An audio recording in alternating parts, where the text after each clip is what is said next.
niwumve ndaguha inkuru mwana ndaguha inkuru na wewe uyiha abandi mwana uyiha abandi mwana.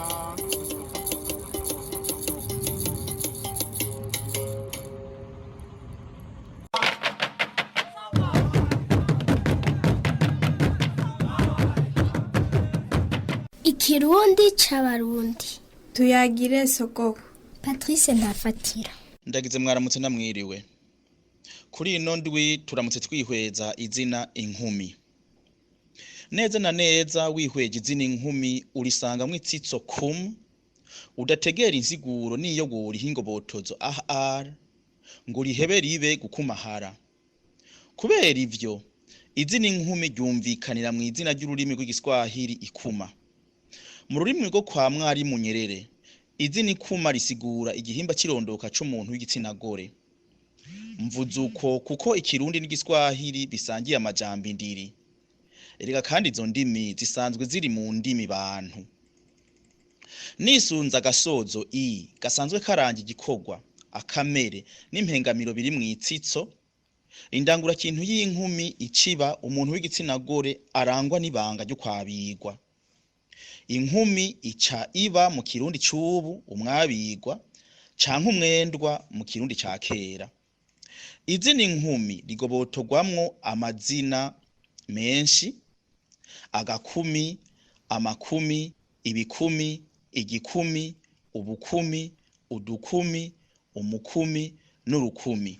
Ivyitiranwa by'izina inkumi ni akarago kabaraye, inzira y'inka, ruzi guzura rudatwara, umugeni, umuhana kiyago, umukobwa, umukura gahinda, umurangwa ku ruhimbi, umurondo, umuzezwanzu, umwabirwa, umwigeme, agacamugani. Ijisho rigutuka inkuba n'irigutuka inkumi nturiyobegwa. Inkumi ntigorobeza ibigomba kugenda. Nta nkumi buri nkovu. Umusore w'igipfu arahira imbwa inkumi zumva. Uwabike ntakwa inkumi. Gisokozo sokwe niruze, sokwe niruze. Agatsirikwa ntigaheranwe amabere y'inkumi. Sokwe niruze, sokwe niruze. Kiri yegetse hama yega igisore ha nkumi. Sokwe niruze, sokwe niruze. Ndakuriye nkirika keza kari wanje. Urujo rubabura umushatsi w'inkumi. Sokwe niruze, sokwe niruze. Sokwe sokwa ibere ry'inkumi. Sokwe niruze, sokwe niruze. Ukenyere wubake umunara mu mabere y'inkumi. Izuru akajajuro nako. Abagore babikiye inarunyongamo barira ko hapfuye inkumi. Inarunyonga ati njanye. Basubizayo bati niho yarakigera mu bigero inarunyonga nawe. Inanyonga ati erega niho harira bake. Babwiye umukecuru bati hapfuye umusore n'inkumi. Ati yo ni misoso y'urupfu. Bati mbese amandari kugenda utambikije.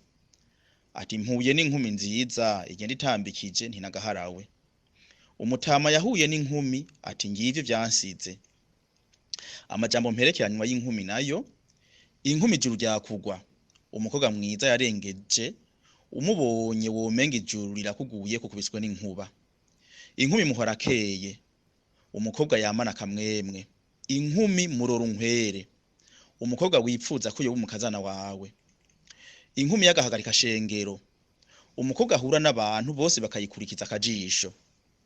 Inkumi y'akaroruhore. Umukobwa ukubita ijisho amajambo yose agakama ukabura ikindi kindo ribuvuge. Inkumi y'akayogoyogo. Umukobwa muremure kandi afise imbaga nke. Inkumi y'amaso aribagurika. Umukobwa w'amaso manini kandi arazangana. Inkumi y'amenyo y'intaragande. Umukobwa w'amenyo ategeranye. Inkumi y'ibihatane, inkumi y'amanyo, inkumi y'inganza marumpu. Umukobwa munini kandi akomeye. Inkumi y'inkeha munda. Umukobwa anyabuye munda. Inkumi y'intinyi niwe kandi yitwa umukobwa sinobigirwa. Inkumi y'intoki ndende. Inkumi y'inyenyi. Inkumi y'inzobe y'ikimonge. Inkumi y'ubwirabure tsiritsiri canke inkumi y'ubwirabure nka ntango. Numukobwa yirabura nk'inkono iteka. Inkumi y'uruhanika. Inkumi yadindibiranye munda. Numukobwa afise inda nini yamara atibungenze. Inkumi yariboye. Numukobwa afise amaribori. Sinorangiza izina inkumi ntagarutse kwisano rifitaniye n'irivuga gukumakuma. Mu mamu n'amamuko y'ikirundi gukumakuma bisigura kurongora inkumi nyinshi maze zimaze kuba abagore ba kanaka akabegeraniza hamwe akabira ubu asubira uwundi. Uko ikirundi cagiye kiratera imbere, insiguro yo kwabira yaranyitse, hasigara nyabuna insiguro yo kwegeraniza hamwe ivyo arivyo vyose ukanavyishikiriza.